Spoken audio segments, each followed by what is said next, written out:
Élise, c'est bon. C'est bon. Bonsoir, bienvenue à votre magazine de prédilection Synopsis et magazine de la rédaction de Canal Congo Télévision qui reçoit ce jour pour vous dans son numéro l'honorable Jean-Jacques Mamba. Il est cadre du mouvement de libération du Congo, député national, bien évidemment, peut-être que je vais le présenter, et puis économiste et des formations avec lui. Nous allons parler de l'actualité politique de l'ère en République démocratique du Congo qui reste dominée par la proposition de loi de Noël Tchani, la mort du cardinal Mosengo Passigna et puis le FMI qui vient d'accueillir un programme triennal avec la République démocratique du Congo pour un montant de 1,5 milliard de dollars. Et ensuite, nous allons citer par la loi électorale. Bonsoir, honorable Jean-Jacques Mamba. Bonsoir.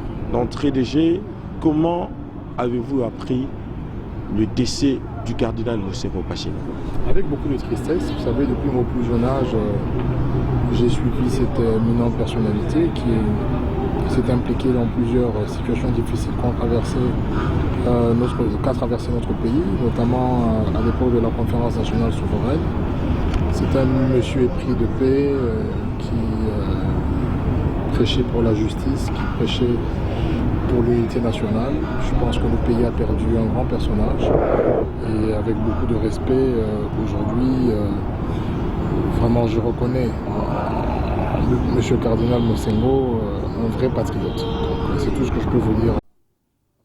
J'en suis triste et j'espère que le Seigneur va récupérer, va prendre son âme avec beaucoup d'allégresse. Très bien. Aujourd'hui, en fait, nous abordons maintenant l'actualité. Comme vous le savez, la proposition de loi initiée par M. Noël Tchani qui a donné à l'honorable Tsengi Pouloulou qui a endossé la responsabilité de présenter au niveau du Parlement. Vous êtes député national. Comment interprétez-vous cette loi? Écoutez, nous sommes en démocratie, je respecte mon collègue, je respecte aussi le débat démocratique.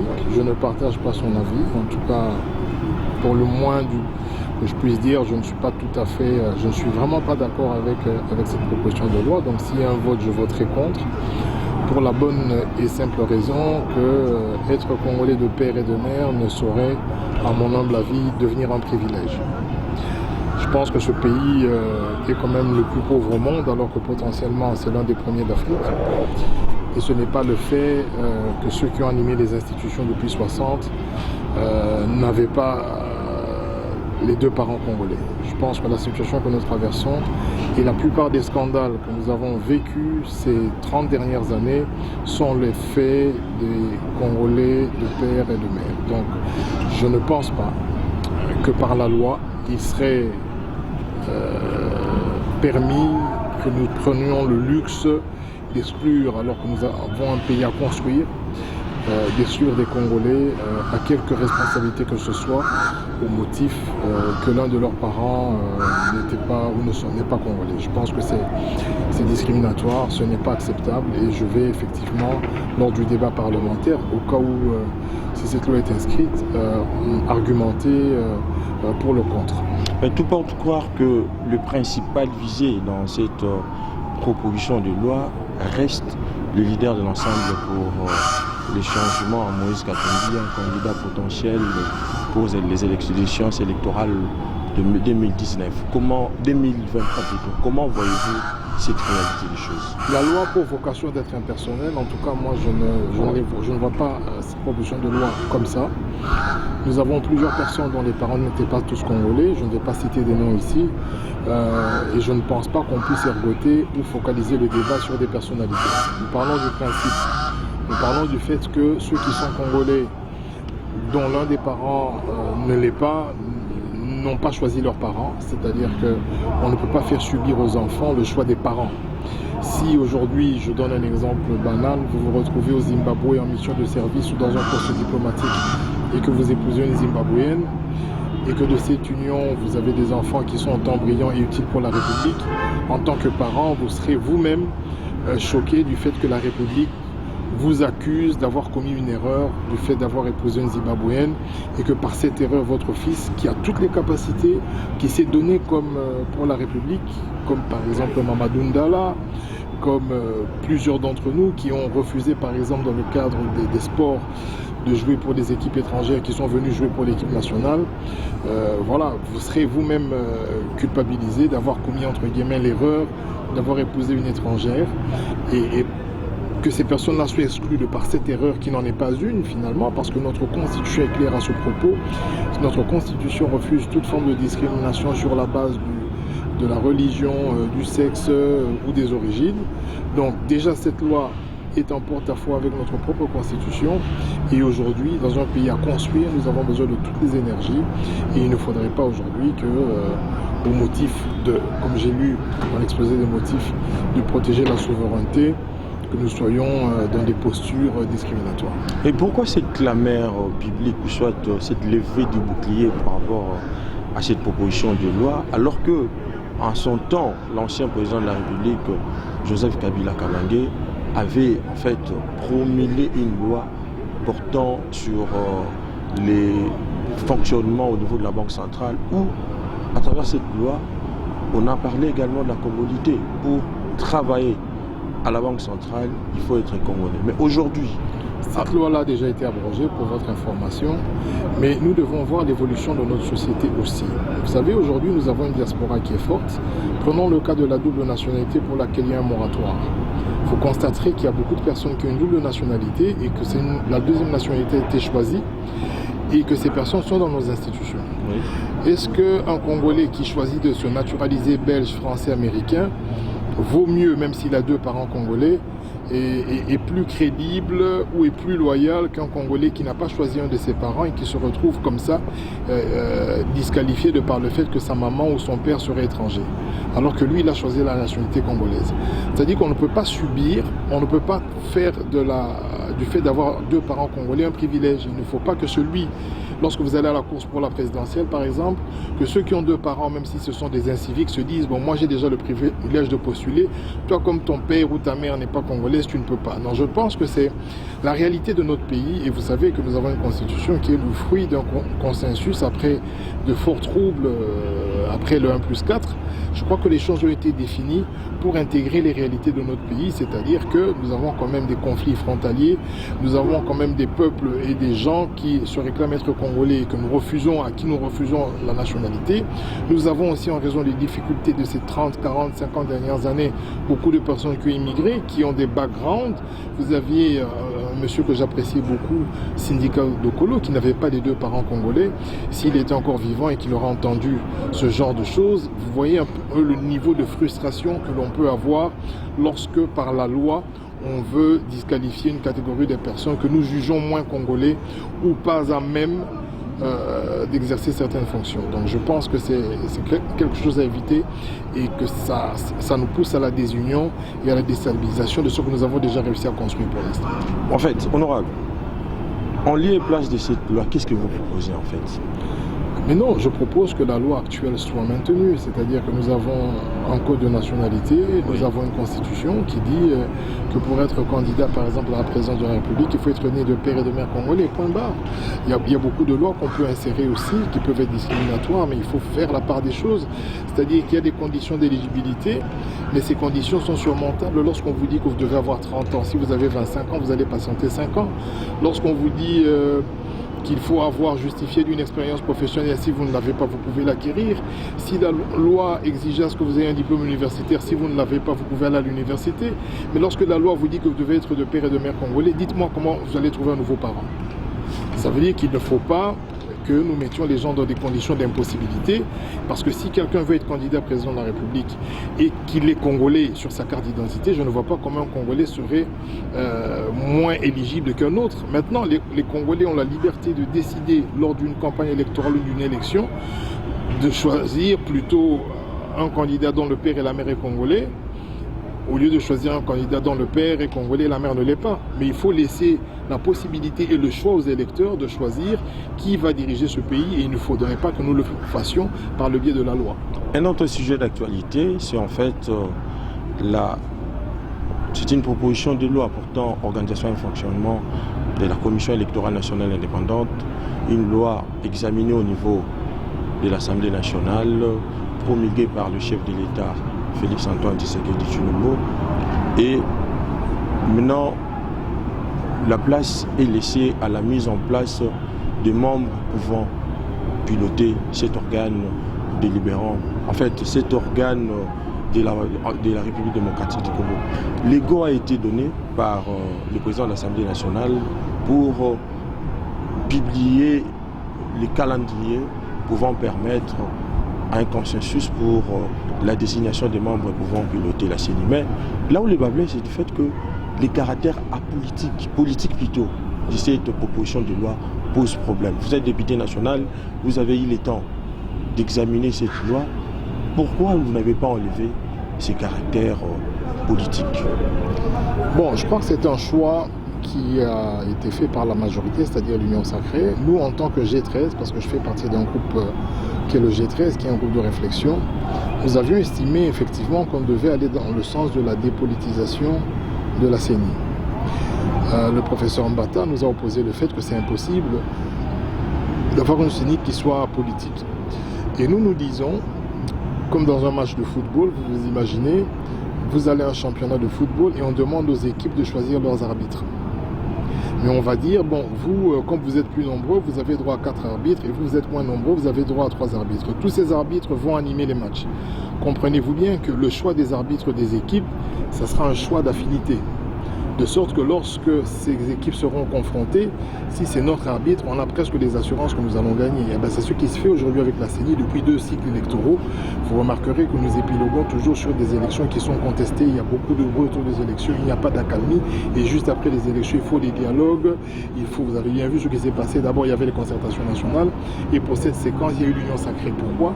Parce que lorsque les élections sont mal organisées, on a difficile à produire une majorité conséquente et donc avoir un gouvernement conséquent. Et à partir de ce moment-là, ça pose des problèmes de gestion. Donc, l'idée serait effectivement d'avoir une CENI qui soit politique. Ça, c'est un rêve, c'est un idéal, même si ce n'est pas facile. Et il faudrait aussi qu'en termes de fonctionnement, par exemple, le président du bureau de la CENI ne soit pas le président de l'Assemblée plénière. Ça, c'est ce que le G13 a proposé. Malheureusement, aujourd'hui, le président, dans la loi qui a été promulguée, le président de la CENI, c'est lui-même qui est aussi le président de l'Assemblée plénière.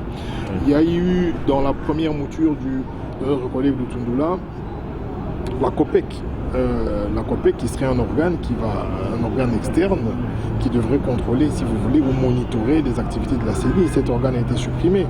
Donc, à quelques différences près, nous sommes dans une copie conforme de la loi électorale passée, à la différence que maintenant, dans le bureau, il y aura 7 membres au lieu de 6. Mais en dehors de cela, le mode de désignation reste le même. Et aussi, élargissement de la plénière aussi, on peut le dire. Mais le mode de désignation reste le même. Et il y a très peu de chances qu'au niveau des confessions religieuses de la société civile, ils se mettent d'accord sur les candidats.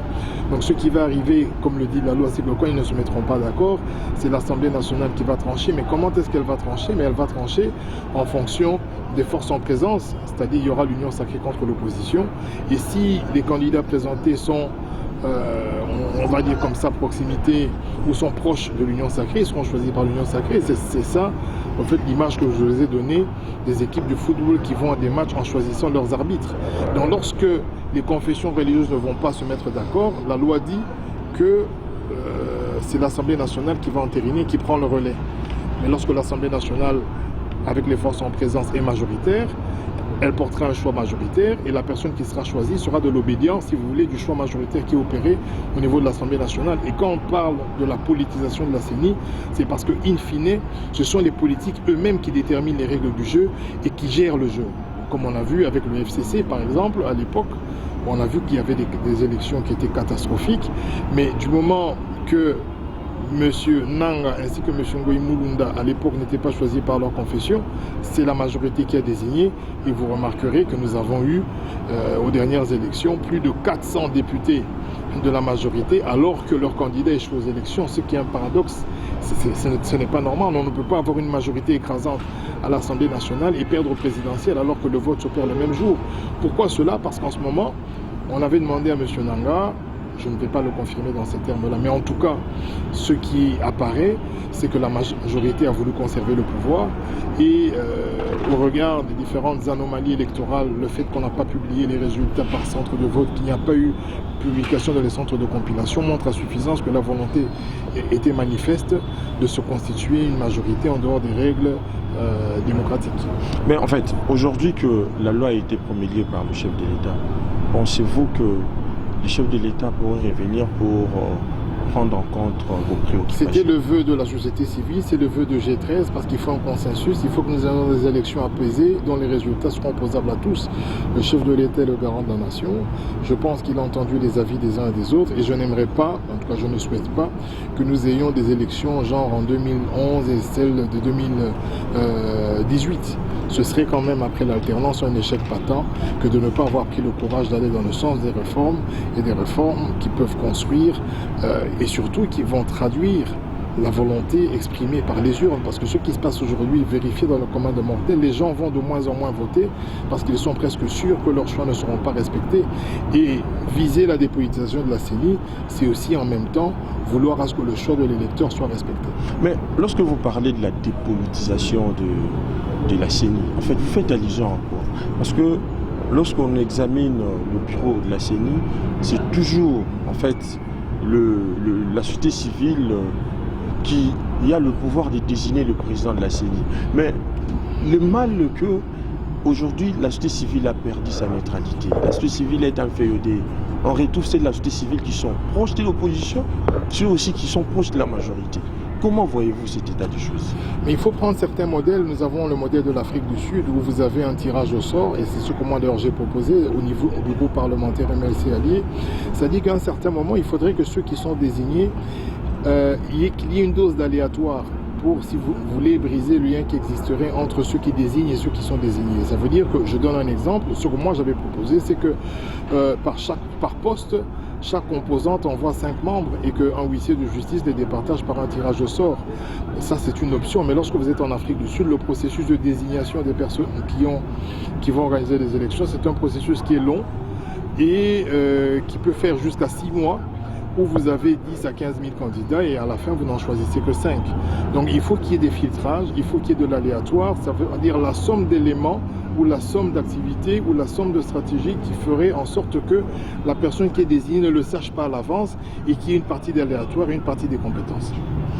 Honorable, nous venons de boucler en fait ces chapitres et entrer à la désignation des membres pouvant piloter l'organe CENI. Et notre sujet d'actualité, c'est aussi le Fonds monétaire international qui vient d'exécuter les programmes plutôt triennales avec la République démocratique du Congo. Votre réaction à ce sujet? Écoutez, nous sommes un pays en difficulté. C'est vrai que le Fonds monétaire international a mis à disposition via un contrat programme la somme de 1,5 milliard. J'aimerais quand même vous rappeler que les pays avoisinants, c'est-à-dire le Congo-Brazzaville, l'Angola, ont des budgets de plus de 30 à 40 milliards. Et que pour moi, 1,5 milliard, entre guillemets, excusez-moi l'expression, c'est de l'argent de poche. Pour une population de 80 millions d'habitants, je ne vois pas pourquoi autour de cela on devrait chanter victoire, parce que rappelez-vous que nous avons atteint le point d'achèvement, et ce point d'achèvement-là, c'était une annulation de la dette avec le gouvernement Muzito. Je crois que nous cumulions une affaire de 13 milliards de dollars, mais au moment où je vous parle, nous avons contracté des dettes pour plus ou moins 8 milliards. Ça veut dire que nous sommes en train de revenir à la situation initiale. Maintenant, il faudra que nos autorités, notamment les finances publiques, qui sont gérées par le ministre des Finances, la Banque centrale, puissent faire en sorte que cet argent soit investi dans des programmes qui nous permettent de produire de la richesse. Il ne faut pas en faire une victoire parce que ça reste une aide, si pas un prêt, et nous devrons bien en être fiers parce que, comme je vous le dis, si des pays comme l'Angola ont un budget de 30 milliards, 40 milliards, avoir une aide de 1,5 milliard du FMI pour relancer l'économie via des programmes post-Covid, c'est une chose qui est intéressante. Tout dépend de comment on va utiliser cet argent. mais ça ne devrait pas constituer pour nous un leitmotiv au point de penser que ça sauverait notre pays. C'est-à-dire que les besoins, si vous prenez par exemple les besoins sociaux dans le domaine de la santé, ils dépassent largement les milliards de dollars. Donc nous avons plusieurs secteurs que nous devons développer et nous devons beaucoup plus travailler sur comment nous mobilisons nos propres recettes et comment nous en créons. Parce que mobiliser des recettes, c'est d'abord une chose dans le sens où vous utilisez les outils existants, vous prenez les structures existantes, les entreprises et ainsi de suite, vous collectez l'impôt, mais créer de la richesse, c'est autre chose. Ça veut dire qu'en ce moment-là, vous incitez à la production, à la création d'entreprises et vous élargissez l'assiette fiscale. Pour moi, ce sont deux concepts qui sont tout à fait différents. Et je pense que nous, à l'Ecofin, on est en train vraiment de pousser, par exemple, le FPI à financer des projets qui ne sont pas soumis à des hypothèques, parce que tous ceux qui ont des bons projets n'en ont pas. Mais si c'est des projets qui vont créer de l'emploi, on veut qu'aujourd'hui le FPI se tourne aussi vers les petites et moyennes entreprises ou les micro-projets industriels pour financer les Congolais eux-mêmes, parce que la TPI, c'est une taxe congolaise et il faudrait aussi que les Congolais en bénéficient, même ceux qui n'ont pas des hypothèques à gager. Mais en fait, s'il faut également bien examiner la dette c'est aussi un engagement d'un débiteur envers un créancier. En principe, le débiteur là est celui-là qui accepte librement de contracter ses dettes et qui en bénéficie. Mais dans le cas du système monde, cette dette devient une affaire privée car elle a désormais une dimension politique qui concerne tous les peuples et toutes les sociétés. Mais là où les bas blessent, c'est du fait que l'endettement de la plupart des pays, en fait, particulièrement la République démocratique du Congo, devient insupportable dans la mesure où les remboursements et les paiements d'intérêts exigés par le créancier sont hors d'atteinte et empêchent toutes sortes de développement. Mais dans tous les engagements que vous prenez, même dans la vie courante, il faut vérifier vos capacités, mais aussi ce que moi j'appelle le ROI, donc le Return on Investment. Ça veut dire, pour chaque dollar emprunté et investi, qu'est-ce que vous en gagnez? Je vous donne un exemple. Si vous prenez 1 milliard de dollars et qu'on vous demande de rembourser 100 millions par an, il faudrait que vos 1 milliard vous rapportent dans l'investissement que vous ferez peut-être 200 millions. De sorte que vous ayez la possibilité de payer les 100 millions que vous devez et que vous ayez 100 millions qui sont produits par le fait que vous avez emprunté. Le drame des pays africains, c'est que des fois, ils empruntent pour la consommation. Lorsque vous empruntez de l'argent pour équilibrer vos réserves de change, lorsque vous prenez de l'argent et que vous commencez à payer les fonctionnaires avec, que vous payez la police et l'armée, mais c'est tout à fait normal que à la fin, parce que vous avez des dépenses fixes et qui ne sont pas génératrices de richesse, que vous absorbiez vos prêts pour financer ces dépenses fixes ou ces dépenses contraignantes, mais c'est tout à fait normal que le lendemain, lorsqu'il faudra repayer, vous soyez en difficulté parce que vos charges fixes vont rester les mêmes.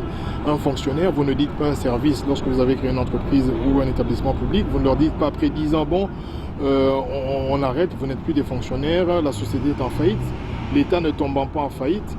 Si vous prenez des prêts ou vous contractez des prêts pour commencer à payer vos fonctionnaires, vos dépenses courantes, mais c'est tout à fait normal que vous soyez en difficulté.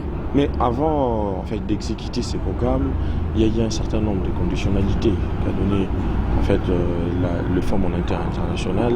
C'est entre autres la démission de quelques membres du cabinet du président de la République. Et cela a été également exécuté. Mais aborder cette question dans ce sens-là, vous ne voyez pas que le FMI est devenu un instrument de chantage et de domination à l'endroit des pays pauvres. Mais non, les personnes à qui on a demandé, le FMI a rappelé simplement que nous avons des lois et les lois sur lesquelles ces personnes sont en incompatibilité avec la fonction d'administration de la Banque centrale sont des lois de la Banque centrale, c'est des lois de notre pays. Oui. Le FMI n'a pas posé des exigences en termes de personnes qui peuvent être administrateurs à la Banque centrale, mais le FMI a rappelé que nos propres lois interdisent à ce que les administrateurs à la Banque centrale aient occupé des fonctions politiques avant d'y arriver. Donc ce sont des administrateurs qui doivent avoir un profil technique. M. Ouamesso était directeur cabinet adjoint du chef de l'État et c'était tout à fait normal que nous-mêmes nous respections nos propres lois. Ça n'a rien à voir avec le FMI. Est-ce qu'il appartient au FMI de constater cet état de choses ou au gouvernement congolais? Non, le FMI vous prête de l'argent. Lorsque vous allez emprunter de l'argent, vous l'empruntez avec des conditions. Lorsque vous allez prendre de l'argent à la banque, c'est vous qui allez leur expliquer, écoutez, moi je veux telle et telle autre condition. C'est lui qui vous dit, écoutez, moi avant de vous prêter mon argent, j'aimerais m'assurer que vous respectez telle chose. Comme ça, je vous le prête. Et si le FMI constate que l'argent sera géré par des personnes qui sont, entre guillemets, proches du chef de l'État politiquement, il va douter du fait que peut-être l'orientation des fonds telle que prévue dans les contrats, programmes, ne respecte pas ce qui est écrit. C'est tout à fait normal que ces craintes soient émises. Donc moi, je ne m'alarme pas du fait que le FMI ait, dans une certaine mesure, tiré la sonnette d'alarme sur le fait que les personnes qui ont été désignées en violation de nos propres lois. Pour moi, ce n'est pas un problème. En fait, nous sommes pratiquement arrivés à la fin de cette émission, honorable. J'aimerais que vous puissiez placer un mot. En fait, c'est une toute petite question pour conclure. Vous êtes député national. Comment voyez-vous la gestion de l'actuel président de la République? Écoutez, le chef de l'État et le chef du gouvernement, je pense que les difficultés sont présentes. Nous avons un état de siège, nous avons des défis socio-économiques et je vois que plusieurs programmes et stratégies sont mises en œuvre pour améliorer la situation, améliorer la production locale, diminuer le taux d'importation parce que nous avons une facture salée. Nous importons même de la tomate concentrée. J'ai vu dans un document dernièrement produit par le ministre du Commerce extérieur que nous importons jusqu'à 1 milliard de dollars et c'est beaucoup. Et des choses que nous pouvons produire localement. Donc je pense qu'il y a des défis et qu'il y aura un bilan à présenter. Ça, c'est tout ce que je peux vous dire. Donc pour l'instant, on ne peut pas être fier de ce qui est fait, pour la bonne et simple raison qu'il n'y a pas encore de résultats probants. Les denrées alimentaires sur les marchés ont pris l'envol, le prix des denrées alimentaires ont pris l'envol. La situation sécuritaire n'est pas stable. Prenons une ville comme celle de Kinshasa, il est tout à fait impossible de rouler sereinement parce qu'il y a des embouteillages monstres, il n'y a pas assez de voiries. Donc jusque-là, il n'y a pas encore de mobile de satisfaction, mais je pense qu'il faut qu'on continue à travailler. Il faut que le chef de l'État, il faut que le gouvernement des Warriors continue à travailler pour fournir aux Congolais à terme des résultats probants. Mais en fait, malgré ces gestions qui est en fait mi-figue et mi-raisin, le chef de l'État a annoncé également qu'il sera les prochains candidats aux élections à venir. Vous ne voyez pas que quelque part, cela violerait l'esprit et la lettre de l'accord de Nairobi qui stipulait qu'en 2023, c'est le leader de l'UNC qui va... Je n'ai pas lu l'accord de Nairobi. Le chef de l'État a le droit, en tant que Congolais qui a plus de 30 ans et qui remplit les conditions d'éligibilité, d'être candidat. Donc on ne peut que lui souhaiter bonne chance. S'il sera candidat, il ne sera pas le seul candidat. On souhaitera aussi bonne chance à tous ceux qui le seront. Je pense qu'il ne faut pas dramatiser le fait de son annonce. Il a dit ce qu'il pensait, ce qu'il voulait. Il a dit qu'il a des projets et qu'il doit les concrétiser au deuxième mandat. Si les Congolais lui donnent la confiance qu'il faut, il pourra faire son deuxième mandat. Mais sinon, bonne chance à lui et à tous ceux qui seront candidats. Eh bien, nous sommes arrivés pratiquement à la fin de cette émission. Je vous rappelle que nous avions reçu pour vous l'honorable Jean-Jacques Mamba. Il est cadre du mouvement de libération du Congo, député national et puis économiste de formation. Avec lui, nous avions abordé l'actualité politique brillante de l'ère en République démocratique du Congo. On se retrouve le vendredi prochain avec un autre invité. Mais d'ici là, portez-vous bien et bonne suite de programme sur Canal Congo Télévision.